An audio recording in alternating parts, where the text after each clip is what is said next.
அனைவருக்கும் வணக்கம். நான் விஜயா மனோகரன். இன்றைக்கு நாம் பார்க்க போகிறது வாழைக்காய் ஃப்ரை.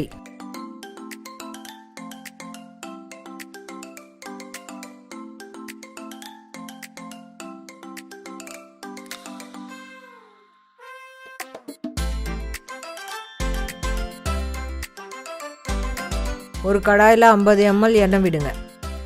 கட் பண்ணி வச்ச வாழைக்காவை சேர்த்துக்கோங்க. மிளகாத்தூள் 1/2 டீஸ்பூன், தனியாத்தூள் 1 டீஸ்பூன், மஞ்சள் பொடி 1/2 டீஸ்பூன், உப்பு தேவையான அளவு சேர்த்துக்கோங்க. இப்போ இதெல்லாம் ஒன்றா சேர்த்து மிக்ஸ் பண்ணுங்க.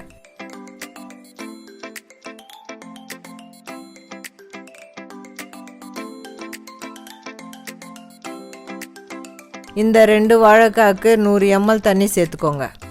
இதுக்கு நீங்கள் அதிகமாக தண்ணி சேர்த்துக்கக்கூடாது. மீடியம் தீயில் வச்சு 5 நிமிஷம் மூடி வைங்க. இப்போ 5 நிமிஷம் ஆயிடுச்சு. நல்லா கலந்து விடுங்க. இன்னும் ஒரு 5 நிமிஷம் மீடியம் தீயிலே வைங்க. நல்லா ஃப்ரை ஆகிடும்.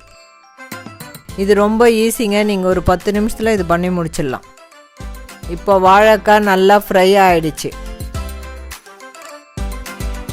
இப்போ வாழைக்காய் ஃப்ரை ரெடி ஆகிடுச்சு. இந்த வாழைக்காய் சாம்பார், ரசம், தயிர் சாதத்துக்கு ரொம்ப நல்லாயிருக்கும். இதை நீங்கள் வீட்டில் ட்ரை பண்ணி பாருங்கள். உங்களுக்கு ரொம்ப பிடிக்கும். மீண்டும் சந்திப்போம். நன்றி, வணக்கம்.